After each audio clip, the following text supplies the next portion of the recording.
a gente é bombardeado com notícias, com vídeos, e às vezes é vídeo falso, você link coisa antiga, coisa nova. Então, dá um resumo pra gente como a gente chegou até aqui. Obrigado, Vilela. Eu acredito que esse é o assunto chave, né? A gente não pode considerar nenhum acontecimento em lugar nenhum do mundo, exatamente, sem considerar o contexto histórico, né? E só antes de começar, eu queria demonstrar a minha total solidariedade às 2 milhões de pessoas em Gaza, às famílias das mais de 500 pessoas assassinadas no Hospital Al-Ahli nesse momento, que nós vamos precisar falar disso aqui, né, também. E, bom, mesmo nos momentos de maior crueldade, de maior brutalidade, é importante a gente lembrar que não são só 11 dias. Eu defendo que não é uma guerra, é um massacre. E que não são só 11 dias, são 75 anos dessa etapa histórica. Mas de um processo que também, diferente do que as pessoas pensam, não é um conflito religioso. Aliás, nas várias edições que vocês fizeram falando desse tema aqui, ficou bem, é um consenso, inclusive, que não é um conflito religioso. Não é uma briga milenar que não tem solução, exatamente, isso é um mito. Na verdade, é um processo que começa, como boa parte dos males acontece no mundo, com o imperialismo. No caso, com o imperialismo britânico.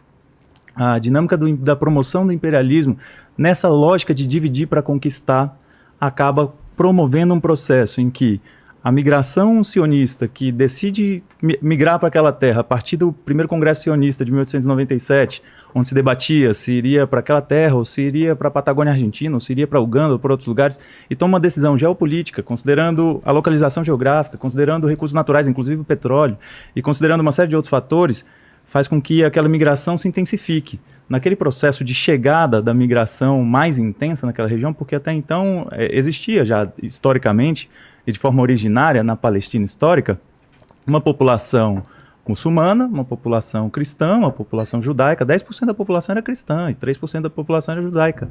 Então, e viviam lá, e coexistiam, inclusive. E nesse sentido, quando começa esse processo de migração, começa um processo de migração injusta, onde existe um subsídio internacional a partir de uma compreensão, uma constatação adequada de que o povo judeu foi muito atacado ao longo da história. Isso é algo que deve ser considerado, inclusive é muito importante que a gente não confunda as críticas que eu considero necessárias fazer ao sionismo do que é a legitimidade, a dignidade que merece o povo judeu. O antissemitismo é uma forma de opressão e racismo que nós devemos condenar. Mas nós devemos também levar em consideração que a migração judaica promovida por uma ideologia sionista, a partir de 1897 ela muda de caráter, de um povo que buscava ter o seu direito à sua autodeterminação em algum lugar para viver em paz, passa a ser, a partir do momento que decide que aquela terra, muda o discurso, que não é mais uma terra sem povo para um povo sem terra, porque ali havia povo. E naquele processo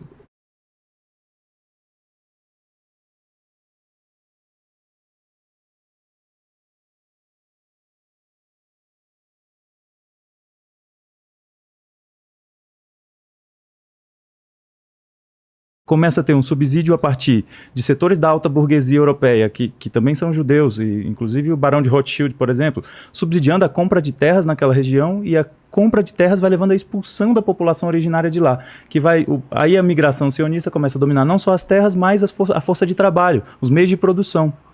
Isso começa a tornar um processo injusto. E esse processo vai levando a tensões. Essa tensão aumenta severamente no final da Primeira Guerra Mundial, e aí nesse processo, o Império Britânico, já em guerra com o Império Otomano, faz o que o imperialismo sempre faz, pensa que é dono no mundo, oferece essa terra para os mecanos, por exemplo, a criar um grande Estado árabe, que iria da Arábia Saudita até a fronteira da Turquia, até a Península do Sinai, oferece e não cumpre, mas os mecanos cumpriram a promessa deles, que era enfrentar o Império Otomano, fazer uma rebelião contra o Império Otomano. Depois, combina que vai dividir com os franceses, e naquela parte ficaria com o Império Britânico. E depois, na Declaração de Balfour, que é uma carta escrita ao próprio Barão de Rothschild, promete aquela terra para a construção, um lar para o povo judeu. Só que o lar para o povo judeu, a forma de construir isso, não era necessariamente, não estava escrito na Declaração de Balfour, que era negar o Estado Nacional que existia, que era expulsar um povo originário que estava ali. Esse processo de migração se intensifica e os conflitos se intensificam também. a ponto que, gradativamente, o Império Britânico vai percebendo essa possibilidade de dividir para conquistar e vai negociando separadamente com cada povo, vai negociando separadamente com os judeus, vai negociando separadamente com cristãos e vai negociando separadamente com muçulmanos. E aí, nesse processo, ele, em 1936, estoura uma rebelião, nesse processo dessa rebelião do povo palestino contra o Império Britânico. As milícias, já o processo de construção, que já dominava economicamente, que já detinha as terras também, e que gradativamente foi se organizando enquanto força militar, se alia com o Império Britânico e combate junto os palestinos daquela região. Então as milícias sionistas que foram formadas ali ao longo daquelas décadas já combateram junto com o Império Britânico para derrotar o povo palestino de 1936 a 1939. Naquele processo ali sela uma aliança que perdurou até o fim do mandato britânico. E aí, não sem problemas, porque, de fato, depois desse processo, né, em 1939, estoura a Segunda Guerra Mundial e aquela região não foi uma grande protagonista da Segunda Guerra Mundial.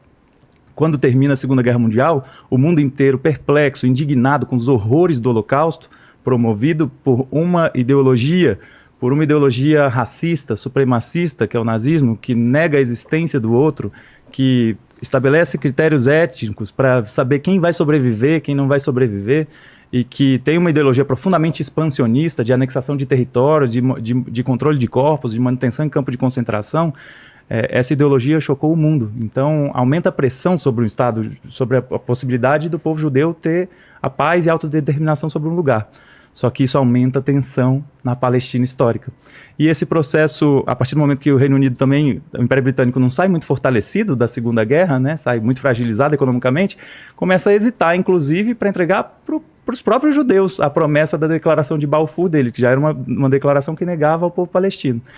E aí começa aquele processo que a gente chama de insurreição judaica, onde as milícias sionistas começam a fazer uma série de atentados, inclusive a explosão no Hotel King David, que matou 92 pessoas, e processo de ações que hoje são qualificadas como terrorismo.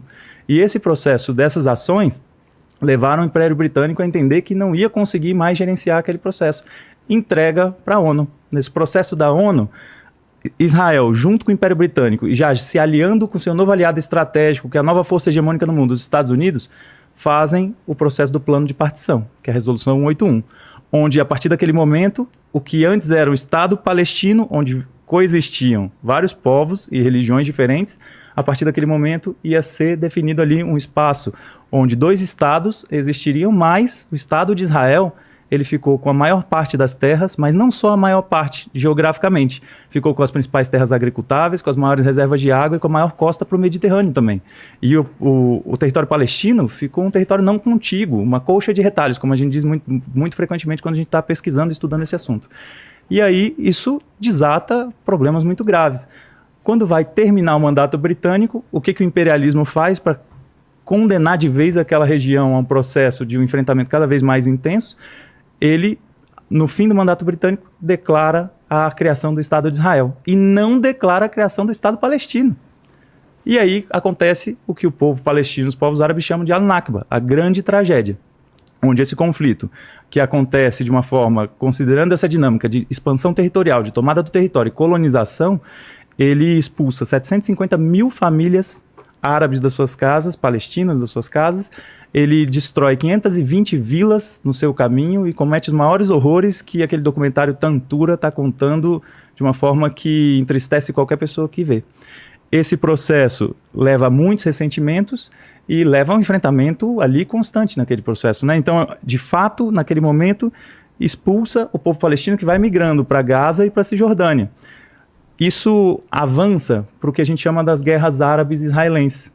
Então tem em 1956, por exemplo, a invasão de Israel sobre a Península do Sinai, que leva a uma intervenção e uma missão de paz da ONU para recuperar o controle ali do canal de Suez e que Israel retroceda nos seus objetivos expansionistas. Então leva a uma situação de que o Estado de Israel, que foi criado numa dinâmica imperialista, que foi prometido numa relação privilegiada com o império hegemônico da sua época, o Império Britânico, ele nunca parou com seu objetivo de expandir território, de colonizar e de dominar uma região. Então, isso vai avançando por uma dinâmica que depois que, em 1956, quando Israel tem que retroceder da Península do Sinai e da região do Canal de Suez, por uma missão de paz da ONU, Israel ainda mantém uma tensão muito grande naquela região. E dentro desse processo, vem a Guerra dos 6 Dias. Né? Naquele momento, na Guerra dos 6 Dias, é tratado Israel como aquele exército heróico, aquela inferioridade numérica, mas que teve uma capacidade de engenhosidade militar e tudo mais, mas a gente já estava falando, na verdade, de uma das maiores potências militares do mundo surgindo, num contexto de Guerra Fria, já plenamente aliada aos Estados Unidos, porque em 1956 foi a última vez que o imperialismo estadunidense levantou a voz contra o sionismo. E desde então, uma relação estratégica, geopolítica absoluta.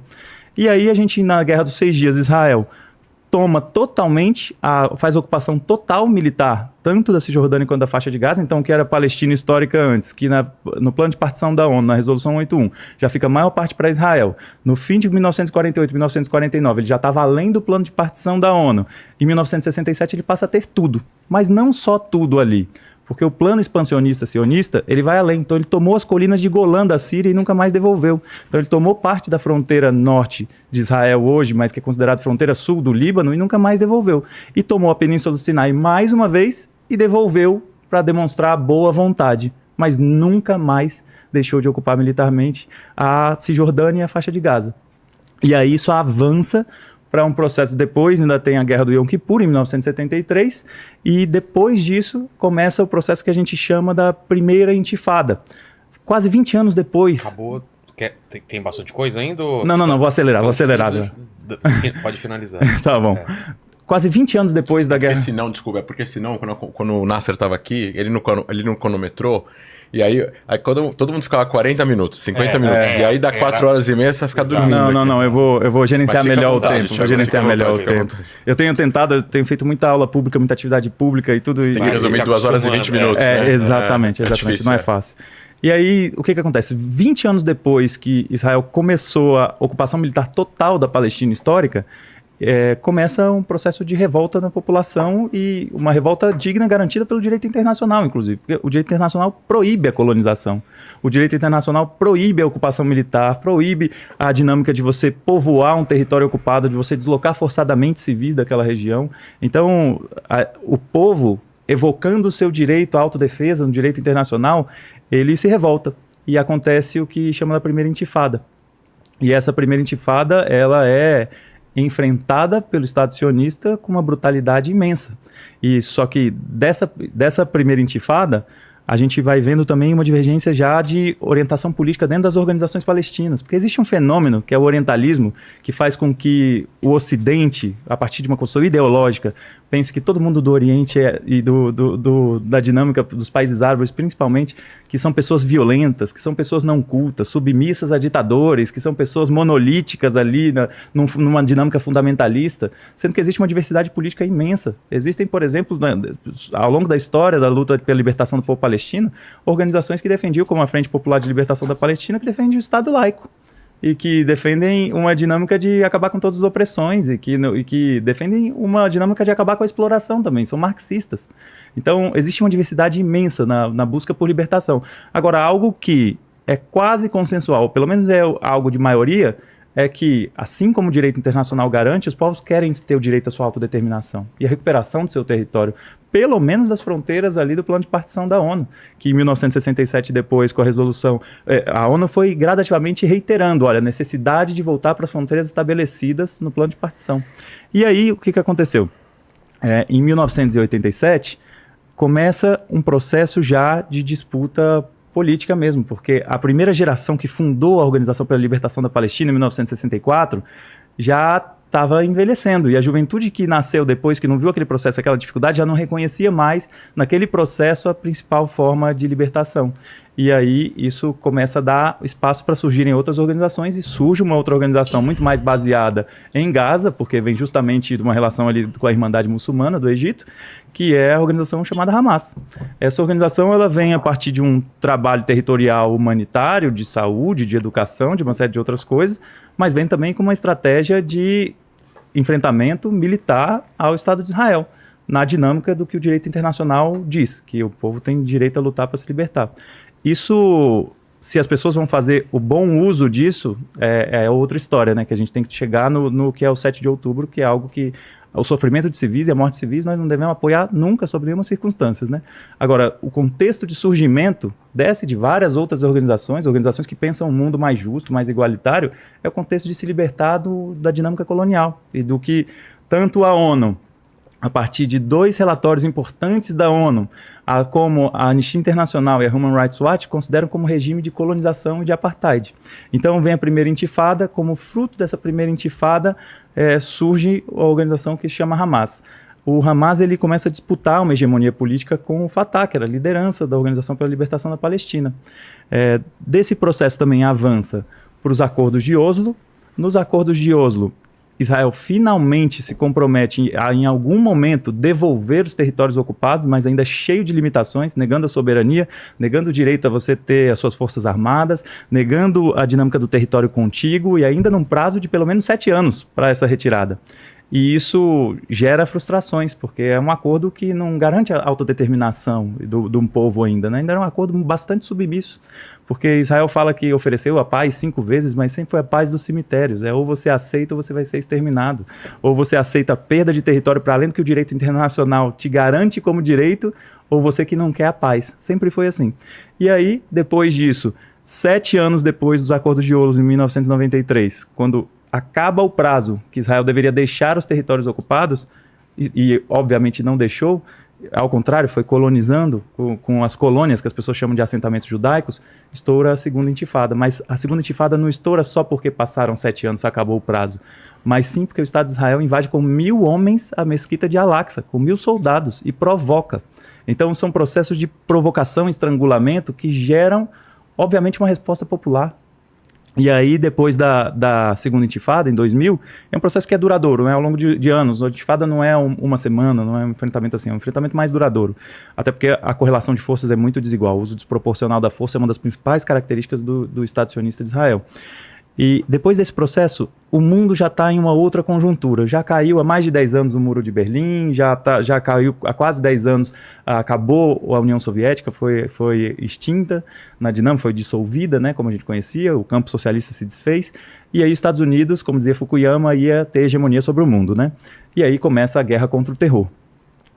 O processo de expansão imperialista dos Estados Unidos, que inclusive contou mentiras históricas, como as tais armas de destruição em massa que Saddam Hussein teria produzido no Iraque e que justificou a morte em 10 anos de 650 mil civis no Iraque a partir de uma invasão imperialista dos Estados Unidos e que toda a imprensa comprou. Aliás, isso é um aprendizado muito importante. O que a imprensa tem feito nesse último período é exatamente o que fizeram em 2003, de aceitar mentiras históricas para justificar um sentimento de violência e que chancela um extermínio de um povo. E aí, para acelerar, a gente chega nesse processo da guerra contra o terror, né? No contexto da guerra contra o terror, Israel resolve avançar mais ainda na Cisjordânia, constrói um muro do apartheid de 700 quilômetros, sendo que 85% desse muro está dentro dos territórios ocupados da Cisjordânia, intensifica as colônias ali, expulsando povos, transformando em áreas militares ali, sobre domínio total, territórios que eram terras agricultáveis, reservas de água, que todo mundo ficou chocado quando Israel concretou nascentes de água, né, porque é isso que acontece na Cisjordânia, estabeleceu checkpoints militares ali, onde eu passei por eles, onde você passa por verdadeiros corredores que parecem um abatedouro. E sob a mira de fuzis e sobre equipamentos de alta vigilância e de leitura facial, você tem que passar ali para você poder transitar no território palestino, que é uma das grandes violações. Então, acontece todo esse processo em 2006, 2005, 2006, 2007, e a história dá uma virada. Com a morte de Yasser Arafat, que era uma liderança incontestável, era uma liderança super carismática, reconhecida internacionalmente, começa a ter uma disputa maior de hegemonia, de o que vai ser o futuro da luta de libertação do povo palestino. E enquanto o Fatah tinha relações que aceitou os acordos de Oslo e não conseguiu fazer eles serem concretizados, mesmo eles sendo tão rebaixados, o Hamas dizia que era o momento de ter uma luta por libertação mais intensa, que era o momento de ser mais ousados, por exemplo, e apesar de não concordar com os métodos e condenar os métodos, acredito que eles têm que ser condenados no sentido de sofrimentos civis, isso cativou muito da população. E eu queria naquele momento que tivessem sido outras organizações que também defendiam a luta pela libertação, como foi ao longo da história a luta contra o apartheid, como foi a luta pela independência da Índia e tantos outros países no mundo, só que tivesse sido uma outra organização que tivesse mais afinidade com um programa de sociedade que defende. Mas não, a história foi assim. A história foi que o Hamas acabou vencendo as eleições. Quando vence as eleições na Palestina como um todo, como o Hamas era hegemônico em Gaza, não era hegemônico na Cisjordânia, existe uma disputa de governo ali e os governos se separam a partir de um conflito político bastante considerável. E esse processo de disputa política faz com que hoje a Autoridade Nacional Palestina, que foi criada a partir dos acordos de Oslo, ela exerça o controle de governo, de gestão de governo sobre a Cisjordânia, enquanto o Hamas exerce a gestão de governo sobre Gaza. Isso em 2006 também acontece, eu chamo de massacre os processos que acontecem contra o povo palestino, mas existem guerras de fato, porque em 2006 Israel invadiu o Líbano. E foi derrotado no Líbano militarmente e não conseguiu passar do sul do rio Litani porque o povo libanês usou táticas de guerrilha semelhantes ao que foram usados no Vietnã. E derrotou a tal maior potência militar do mundo que não conseguiu ter que retroceder.